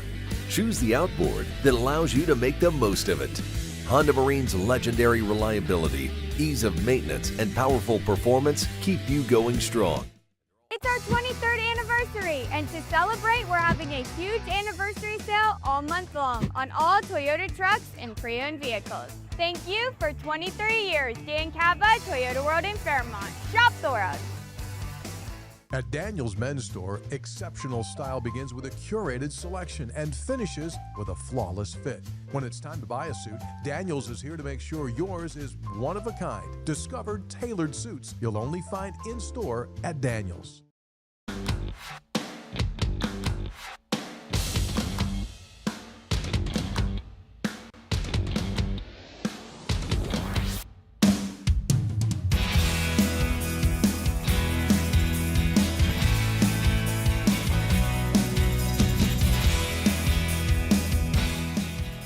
#800-765-TALKS, the phone number, 800-765-8255. Text us 304-TALK-304. CityNet is West Virginia's local internet provider. High-speed, reliable fiber internet is probably right at your front door. Now is the perfect time to connect. Local customer support you can trust. It's perfect for working from home, running your business, or streaming and gaming. Fast, reliable fiber internet built for everyday life. When it's high-speed internet you need, CityNet.net connects, protects, and perfects. 304-TALK-304 is the phone number, 800-765-8255. Hey, TJ, where is the free market solution to the paltry payment for criminal defense, which results in a wholesale violation of the constitutional right to an attorney, asks the texter. TJ. Well, I guess my first question is, what created the problem? Why isn't government paying a rate that would attract talent to do the job? And clearly, it's not happening because we're cash strapped. It's not feasible. We talk about it all the time. We don't have enough money. Why not? People here do not work. Just over 50% of work-aged, able-bodied people work in this state. A state where income tax is the primary revenue driver. That's a problem. Too few people paying to support too many that don't work and the needs of civil society. Justice Wendell Oliver Holmes, I believe it was a 1927 Supreme Court case, Dave, said taxes are the price we pay for a civil society. And that civil society isn't just how people act, it's the infrastructure, the government services that we need to function. And our issue is tax strategy. We need to move off of income tax and start to more and more tax consumption. People don't want to work. That's up to them. But they're still going to pay taxes when they consume something. And then everybody has a stake. Everybody is paying a fair share. And hopefully, government can do a better job of providing the services that it has to, among it, education and paying court-appointed attorneys what they're worth. Well, I'll tell you, it doesn't take Kojak to figure out. For an elected official, there is not a delegate or state senator that wants to come home to the home district when there's potholes, school funding, take your pick, and have to answer questions about, so we got all these needs and you gave the attorneys a raise? Oh, yeah, political. Yeah, there's no – you got in business terms, right? You got limited capital when you are trying to start a business or develop this, that, or the other, right? There's limited political capital. Yeah, and absolutely. Nobody wants to spend it on attorneys. How many times have I said you don't cut your way to prosperity? You grow your way there. Yep. And when you're growing and you have enough money, nobody cares if you pay the attorneys $80 and $100 instead of $60 and $80, because their potholes don't exist and their roads are good and everything else that they want. They're getting what they want. They're fat and happy. I don't care what's going on over there. Everybody wins when you grow.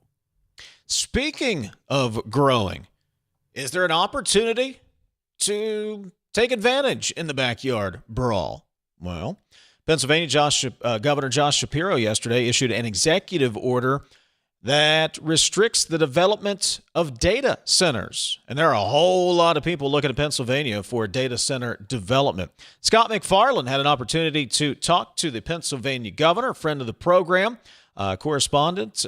Scott MacFarlane reports, Midas Touch. He's going to join us, and we'll get his take on what's going on north of the border. Not the big border, just, the regular border here in West Virginia. 800-765-TALK is the phone number. 304-TALK, 304 is the text line if you would like to weigh in. 800-765-TALK, 800-765-8255, 304-TALK, 304. Scott MacFarlane joins us coming up on the other side of the break. We'll do some open lines for a segment or two toward the end of the show. This is Talkline on Metro News, the voice of West Virginia. It's 11:30, time for a news update from the Metro News Radio Network. Let's find out what's happening all across the great state of West Virginia. Today's Metro News television forecast is brought to you by Salango Law. Get results, not excuses. Hey, welcome in. Got you forecast on a Wednesday here. Meteorologist Joe Hansel. We recorded 0 rain in Charleston yesterday, a well-deserved break, and we still have that break out the door today. Be mindful of some patchy fog for the morning drive again. Tonight and into Thursday, rain will become likely again, and there will be a potential of some heavy and excessive rain. And then some daily chances for the end of the week and the weekend ahead of an approaching cold front as well.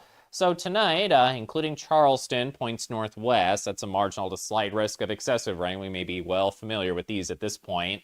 That means isolated to widely scattered flash flooding is a possibility tonight, and then some isolated flash flooding extends east over some of the mountainous terrain in eastern Panhandle Thursday into Thursday night. Fly-saver forecast, it starts at home. Still some issues with heat for our friends to the south. Charlotte near 94 today, 97 on Thursday.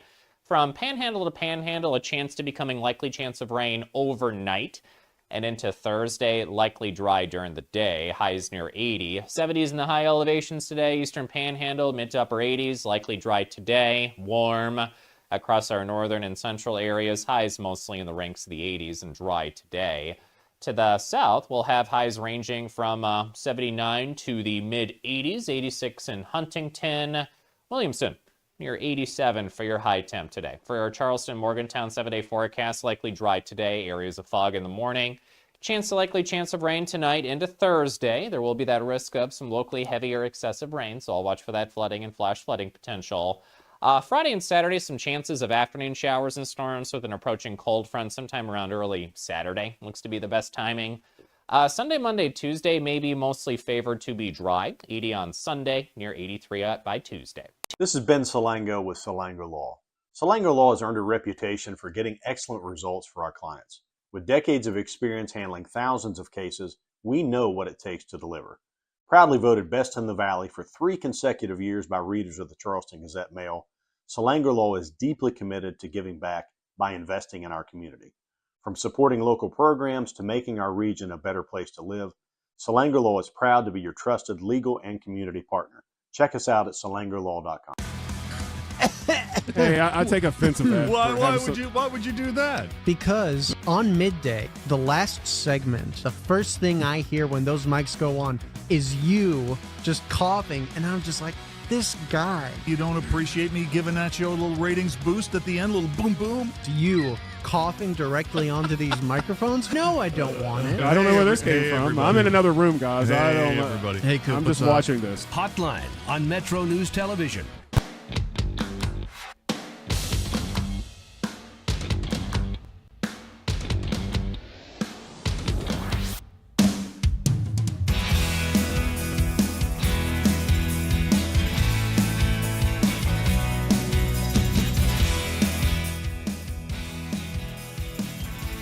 High school football kicks off a week from tomorrow. There's several games, actually, next Thursday night. We'll have the SSAC Kickoff Classic on the MetroNews TV app. Also, 1 week from Friday, Fred Persinger and Dave Jecklin return for their 25th season of MetroNews High School Game Night. Fred and Dave will have all the scores, recaps, interviews from around the state every Friday night until the championships in Charleston. MetroNews High School Game Night following your local high school football coverage until midnight every Friday night on just about all of the same Metro News radio stations. 304 Talk 304 is the text line. 800-765-8255 is the phone number. Pennsylvania Governor Josh Shapiro signed an executive order yesterday placing strict guardrails on new data centers, joining several states that are moving to limit the facilities fueling artificial intelligence rise. Friend of the program, Scott MacFarlane, Midas Touch Network Washington correspondent, and Scott MacFarlane reports. Got an opportunity to speak to Governor Shapiro yesterday. Here's what the governor told him. Spent a whole lot of time listening to the good people of Pennsylvania, listening to local officials who've been overrun by these predatory developers who have no regard for our communities. I thought it was important to put very, very clear rules of the road that protect our local communities, protect people's utility bills, protect their costs, and make sure that communities are reflective of what the neighbors want, not some outside developer who comes in. My executive order today, I think, is the most stringent requirements in the entire country, and it puts developers on notice. If you want to do business here in the Commonwealth of Pennsylvania, if you want to build an AI data center, you better follow these stringent requirements. Otherwise, you should look somewhere else. All right, why are we talking about Pennsylvania and Governor Shapiro? Well, obviously, Governor Morrissey has made data centers and data center development a core piece of his economic development plans. Joining us on MetroNews Talkline this morning is the aforementioned Scott MacFarlane. Scott, good morning. Good to see you again. Good morning. Can't believe high school football season's here already, but we could talk about that some other time. Where the hell did summer go? It went out the window, man. Well, it's rained all summer, so we've barely had one this year. All right, you were in Harrisburg, got a chance to talk with the governor there, Josh Shapiro, as we saw and heard. We were kind of looking at this, and I was thinking maybe this is an opportunity for the West Virginia, Governor Morrissey has called it a backyard brawl with the surrounding states, cracking the door open here. So what is Josh Shapiro's aim with this executive order, restricting, or at least maybe setting up strict guidelines, if you want to look at it like that, for data centers? He says they're the most stringent guidelines that will exist in the country. So it's certainly a narrowing of the playing field. What he's going to do is require any new data center to get state approval and local approval, two big hurdles to jump over, requires them to bring their own energy, to bring their own electrical power source so it doesn't impact people's prices, to not impact the water, to hire locally, whole series of things you got to check off to get a data center going. And the argument he's making is that there are now 100 plus data center projects underway in Pennsylvania. Way too fast they're moving. He wants to dial it back. But the politics here are all kinds of inside out. The Republican running against Governor Shapiro in November wants a full moratorium, wants them just hauled off indefinitely. There's a lot of people in West Virginia with that same sentiment. Let's just hold off on these things till we get a better sense of impact on our utility bills, our water supply, and the environmental landscape. Now, you're also going to hear from Governor Morrissey, from Senator Justice, this argument about how it brings jobs and economic investment into areas that need it. And if other states dial back, our state can dial up. But none of this is clear, because nobody wants this thing in their backyard. Nobody wants it next to their farm. Nobody wants it blocking access to their roads or their water. And I don't know who's got the right political answer. They're all scrambling to find one. So NIMBY, not in my backyard. I think that's very much a big deal here, Scott. I'll tell you what I didn't hear out of Governor Shapiro. You don't want data centers in PA? Fine. Fine. But your citizens use AI. They use the products that data centers churn out. And when those zeros and ones or eventually the quantum elements travel over high-speed internet lines to your state, you got to have infrastructure. So what I didn't hear was, if you don't want them there and you want us in West Virginia to have them, what are you going to pay us for sheltering your need in Pennsylvania? Because I think he's being a little forgetful here in addressing how PA will move forward as, not part of the AI economy. He's pushing back by arguing we're still going to have them. We just want them to check all these boxes to make sure they're righteous and everything is squared away. He's not saying we want none. He's not saying I hope all the other states take all the money and take all the data centers. And a life without data centers, by the way, is one that will not satisfy a lot of people because the phones don't really work without data centers, and that's not acceptable to an awful lot of people. But here's the thing. It was just a matter of months ago that Shapiro was out there banging the pots and pans in celebration of another Amazon investment in his state. That, hey, we got lots more money, great technology coming here. Now this is a pivot. This is a deliberate pivot away from the championing of all big business and big tech coming to the state to we got to dial this back. But what he's arguing is that he's listening and that he's hearing the feedback from people. And it's not one party's feedback. You guys see this too, from Mason County to Putnam County. It's people of all political persuasions who say, we're not so sure about these things. Are you sure about them? This is an apolitical concern in communities. So the political actors are not sure what to do next about it. Talking to Scott MacFarlane. Scott MacFarlane reports, Midas Touch Network Washington correspondent. He was talking to Pennsylvania Governor Josh Shapiro yesterday after he signed that executive order. A couple of things stood out to me. If you watched, which I did, I watched the rest of that video of your conversation. He used words like bullies, predators, secretive when he's talking about the data center developers. If I'm a data center developer, that would make me at least sit back in my chair and go, whoa, wait a minute here. Who are you talking about? And he used the word secretive deliberately because a lot of these developers come to your community and they want people to sign non-disclosure agreements, what they call NDAs. And that's all kinds of sus. If you're requiring people to be silent about things, does that mean there's less transparency to the community and the constituents to whom there's going to be impact? He's also arguing that, it's the lawyers who are the bullies, the lawyers who are the predators. They swoop into town, they strong arm the local town council or county council, and they make things happen. There may be a bit of theater to what he's saying, but I think this resonates with people in Pennsylvania who believe they're not being heard, that the big tech is being heard, but their voices aren't being heard. I got to tell you, I've watched this election cycle play out, and there's a reason. There's an anti-establishment wave making its way through the bloodstream of U.S. politics. This is one of the reasons. People don't believe they're being heard and that the establishment is looking out for itself. And that's why you see Trump-endorsed candidates not win their primaries last night in freaking Florida and in Wyoming, in very red states. And you see these Democratic socialists outflanking establishment Democrats. This is an anti-establishment wave we're witnessing in the politics. Data centers are a reason, if not the key reason. So, Scott, in case you didn't know it, I'm going to show you just how Pollyannish I am when it comes to things of the world. Again, not for nothing, but this narrative that it's going to explode our utility bills, they're going to go sky high. I did not hear the governor mention, and he has played an active role in this with PJM as our governor.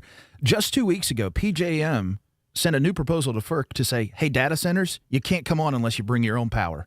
And if you do come on, you're going to be the first to be turned off if we get into a power crunch.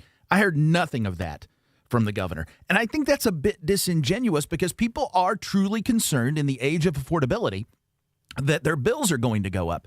Yet the political narrative here and a little bit of that theater, you don't want to lose that necessarily if you're a politician. I get that, but there's just so much disinformation out there about data centers. And unfortunately, what ends up happening, the good developers get painted with the bad developers. And I feel like we all lose to some extent. It's more of a comment than a question. But again, maybe I'm Pollyannish. Maybe I want a politician to stand up and tell both sides and be a little bit more realistic about it. But I just didn't feel that from Shapiro in his comments. I think your finger's right on the pulse of it. People just want straight talk and answers about these things. They don't want to feel like they're being swung or they're being campaigned to. They want to know what this means in their community, and they want to know if the pros outweigh the cons, if the cons outweigh the pros. The politics here are just weird. They're not traditional. Governor Shapiro is trying something. He's trying to model this for other governors and potentially for other Democratic candidates for office. Hey, I'm going to try this thing. Let's see how it goes. If it works, you may want to try the same. He did argue, yes, the data center is the first one to be turned off when there's a supply issue with electricity and power. That may be an argument others want to adopt because that seems to resonate with people. They want to be taken care of before the data centers are.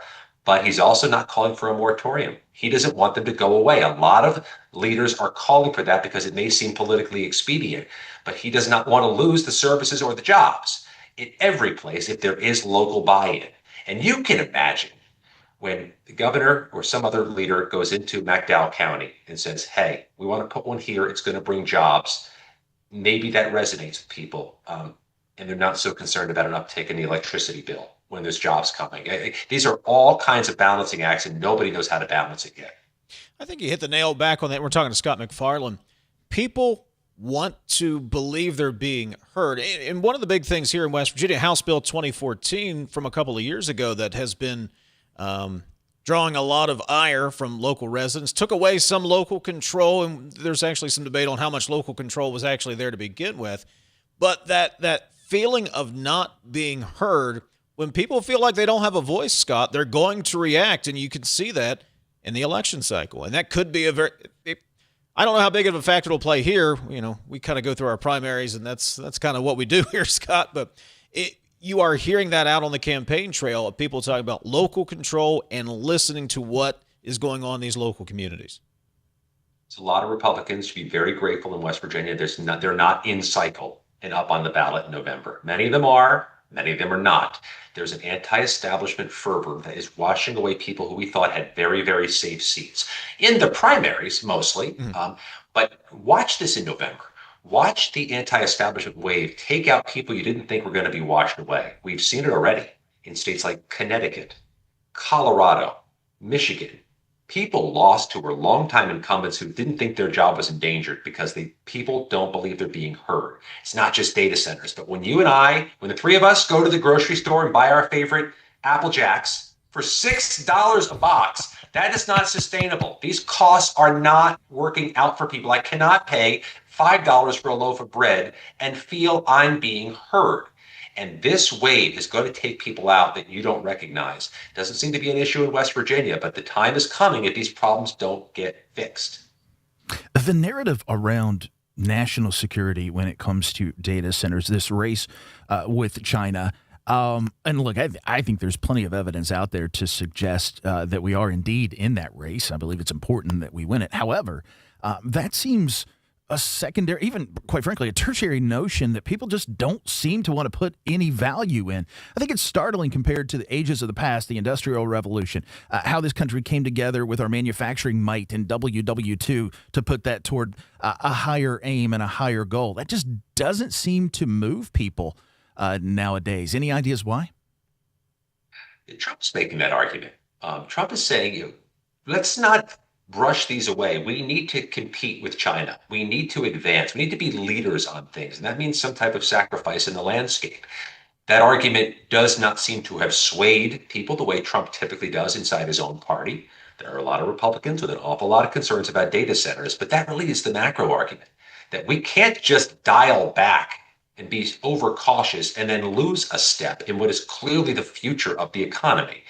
But these are the things that have got politicians all kinds of crosswise. They don't know where to go next. Let me just quickly mention Wisconsin.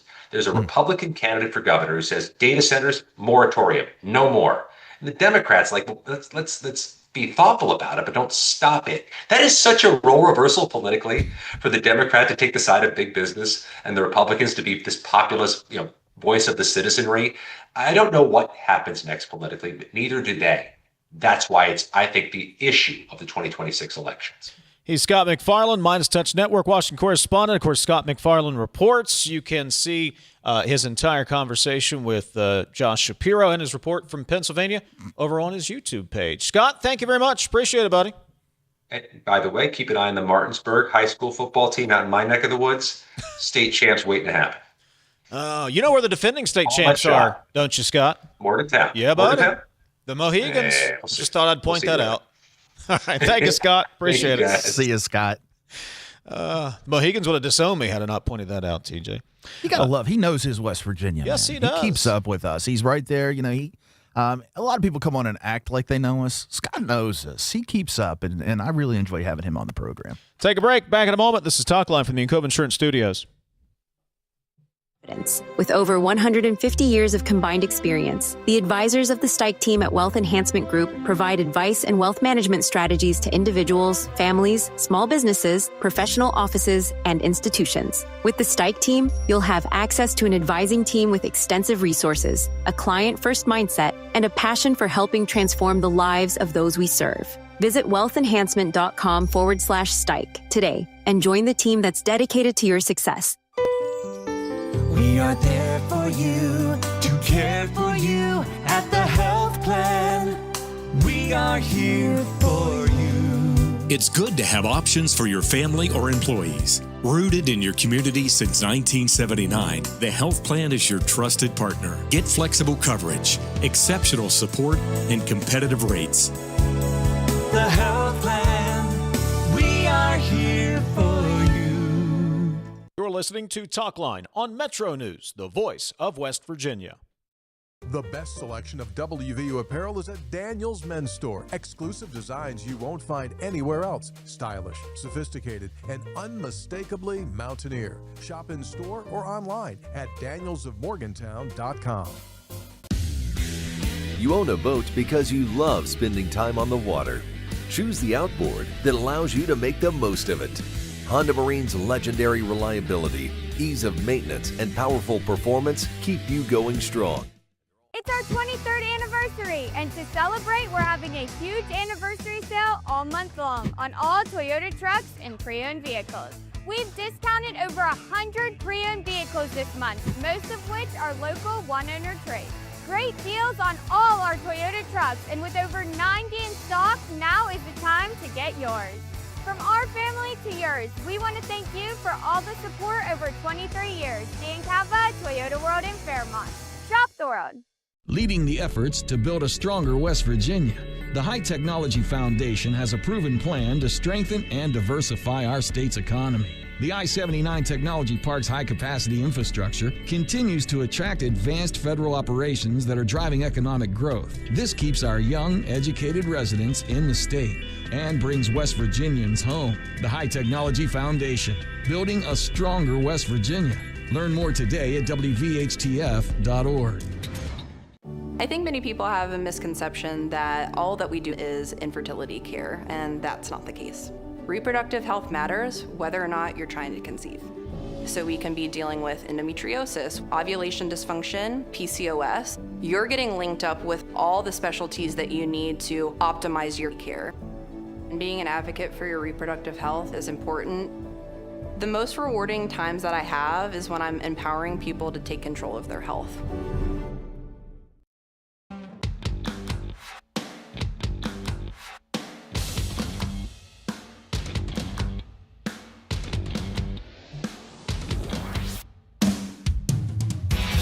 MetroNews Talkline is presented by Encova Insurance, encircling you with coverage to protect what you care about most. Visit Encova.com to learn more. Let's get a couple of texts in before we take our final break of the day. 304 Talk 304. It's important we win the AI race over China for the benefit of humanity? Question mark. Or is it important because you have invested money in AI-related industries? Asks the texter. Let me guess, that was directed to me. Look, man, I invest in index funds. I don't have anything directly in AI data centers, so take that narrative and sell it somewhere else. Secondly, you want the architects of Tiananmen Square, Communist China. You want that kind of regime and that attitude of evil to control the AI race and what comes next with quantum and everything else? Not me. Sorry. 304 Talk 304. Do you use bacon?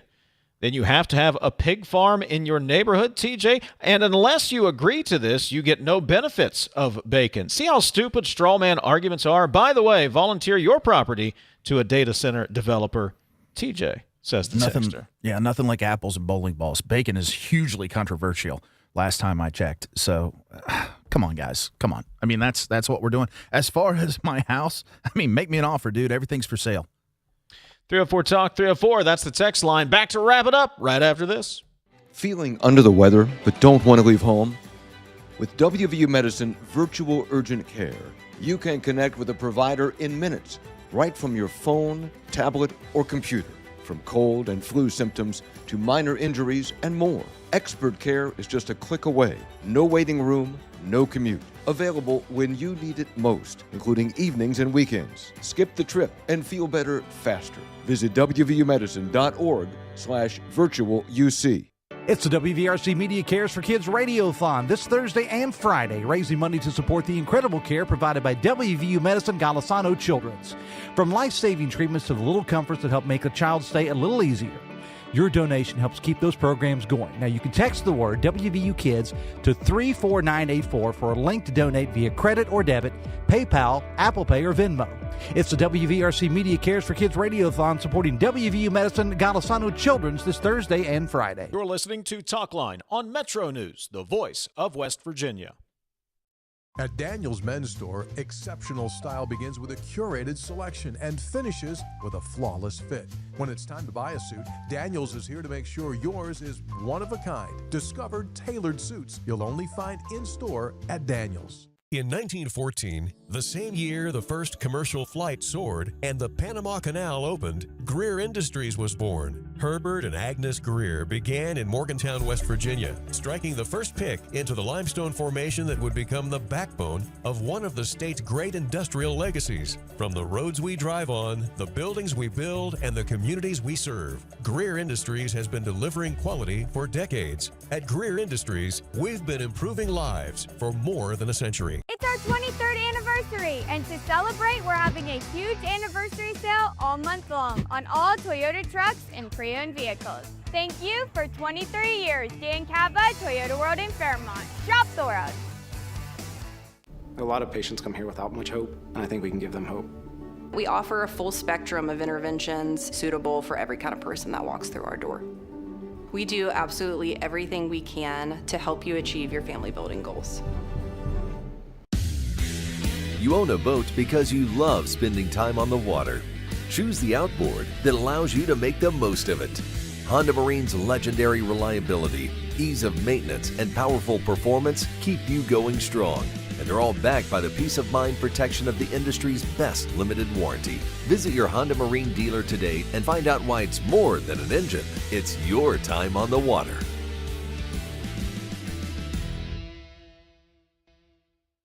Download Metro News Television on your iPhone or Android. Search Metro News Television in your app store. Create an account today to get alerts and watch all live and archived content. Download now. Football season begins right here on Metro News Television.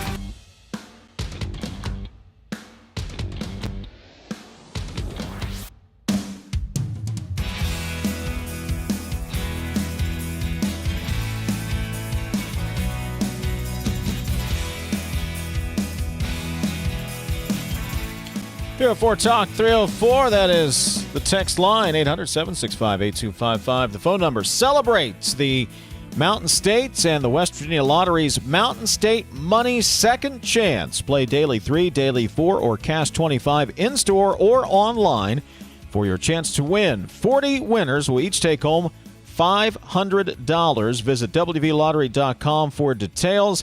18 plus to play. Please play responsibly. 304 Talk 304. Guys, your guest, this is back to when we had Aubrey on. Your guest seems to believe that people who pay county taxes for education and people who pay state taxes for education are two different people. They are, in fact, one in the same. Guys, the coal counties, not just southern counties, but also Webster and Nicholas, carried the state in education for years with coal severance tax.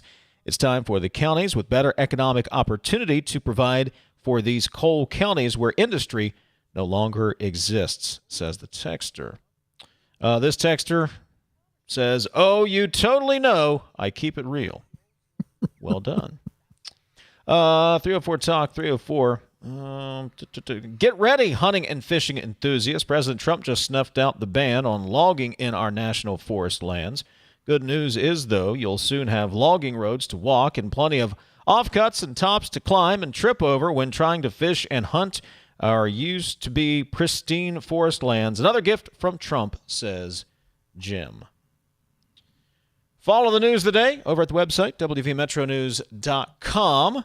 We have plenty there for you. Coming up, Metro News Midday on many of these same Metro News radio stations. Jeff Jenkins will stop by. Meadows will slide over, 3 seats to join the show? 1, 2, 3? Yeah, something like that. I go where I'm told, David. I go where I'm told. Well, Thompson stops by. Also, Chad Akers, the son of Willie Akers, is going to join Amanda and crew later today. That's on Metro News Midday. They're going to talk some high school football as well as the program unfolds this morning. Then, of course, Dave Weekly slides in, Metro News Hotline and Metro News Sports Line, where I'm sure they'll be talking much more about the life and career of Willie Akers, the WVU Sports Hall of Famer, Logan basketball coach, retired basketball coach, passing away at the age of 89. Follow the news today over at the website, wvmetronews.com. We're back tomorrow morning, 10:06. Guess who's back? Back again. You see what I did there? Hoppy's back tomorrow. I wonder what he's got cooking after a couple of weeks on the road. You want me to call you Slim? Nobody has ever called me Slim, TJ. Ever. Husky. I'll just call you Shady. Husky, possibly. All right, we'll talk to you tomorrow at 10:06. This is Talkline on Metro News, the voice of West Virginia.